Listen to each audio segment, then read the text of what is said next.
friends. My previous video Robert the Doll got copyright claim. It's such sad news.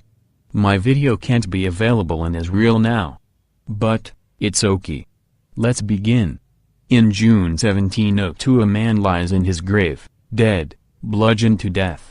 Another man hangs by the neck, covered in pitch, making for a grisly display. And a chair sits in the corner of a quiet country inn, cursed, with all who sit in it meeting a terrible end.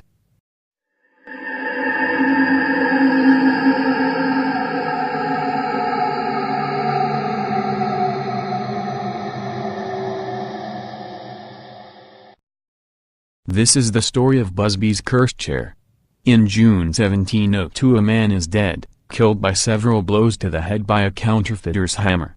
Another is strung up in a gibbet, covered in pitch after being hanged by the neck till he was dead. Next to that gibbet was a quiet country inn where the hanged man once lived, his favorite chair now cursed to kill any who dare sit in it. A strange picture this may paint, but it is all pretty straightforward.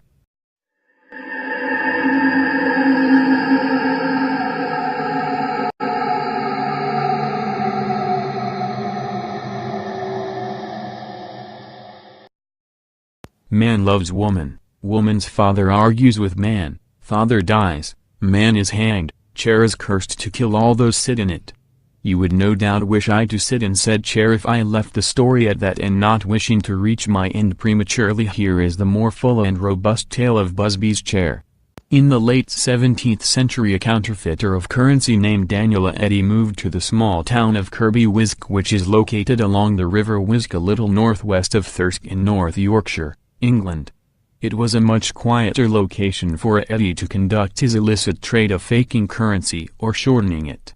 He purchased an old farm which he converted to something more suitable to his needs. He built a large, hidden underground room and installed a very robust locking mechanism so unexpected visitors could not catch him at his work.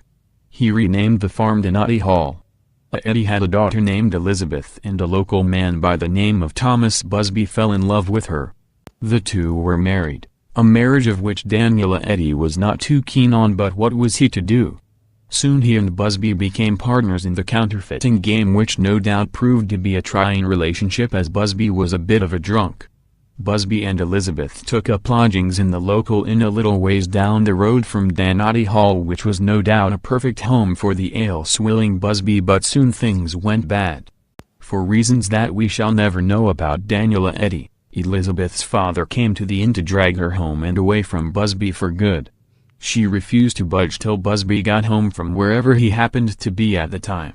They sat in the inn and waited until a very drunk Busby arrived home. The two men broke into an argument of quite large proportions. Eddy did not want his daughter to be married or otherwise associated with a drunkard. Well, that's what he was arguing about.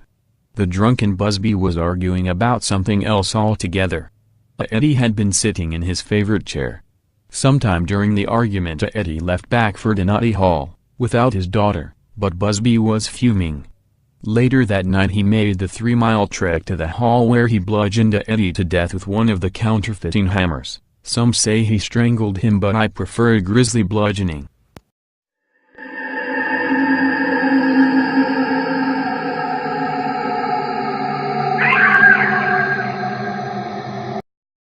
Eddy's body was eventually found and Busby was charged, trialed and found guilty of the murder. In 1702 he was hanged. After he was dead he was cut down, dipped in pitch and hanged from a gibbet. However, as he was led to his execution, Busby cursed all people to death who would take a seat in his favorite chair. After the execution the inn was renamed the Busby Stoop, and the owner of the inn, a known money spinner, told all who visited about the chair, still standing in the place Busby liked to sit. It proved to be quite an attraction, as something as morbid as an execution and a cursed chair will have been quite a talked about topic in those days. Heck, we are still talking about it, right now. Was it actually cursed? If you believe the legends, then it would seem it almost certainly was.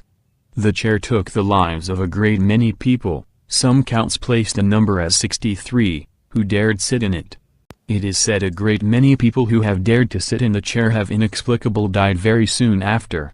In more recent times, post-Wei, A young builder's apprentice died soon after having lunch at the inn. His workmate dared him to sit in the chair, which he did. Later that day he fell through a roof and died. A delivery man sat in the chair while it was stored away in the cellar. That generation's landlord was sick of the deaths it was causing. After inquiring about the legend, he died in a car crash that evening when he lost control of his car and it crashed, killing him sometime later. Many airmen from the nearby airfield lost their lives after having sat in the chair. It was said all who did would not return home from the war. Picture the cursed chair, up high on a wall in the museum. Strangest of all was a chimney sweep who sat in the chair one evening hitting the drink. He left at some hour of the night, morning, but did not get far. He was found hanging from a gatepost next to the mock Busby gibbet located next to the inn. These are only the more modern stories. Even well into the 70s the locals were fearful of the curse. Soon the inn would be free of the chair's terrors, but it would take 2 more deaths. 2 young airmen sat in the inn one night daring each other to sit in the chair. Eventually one of them caved in and placed his backside on the chair for just a second. On their way back to the field they both died in a traffic accident. The publican who had had enough took the chair to the local museum and told them to display it up high and to never allow anyone to sit in it. Ever.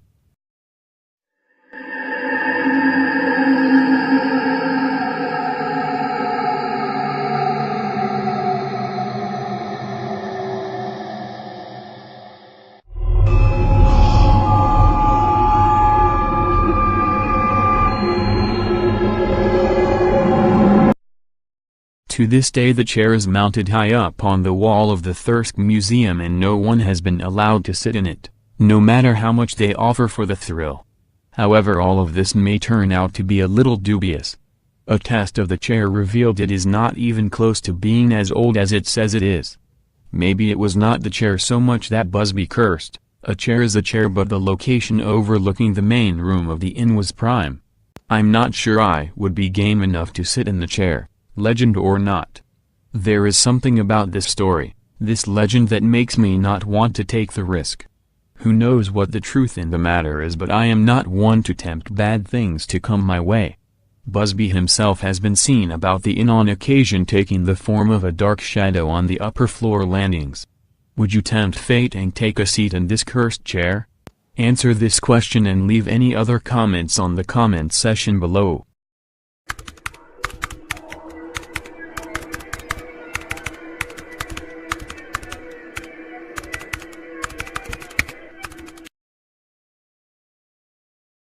Comelden.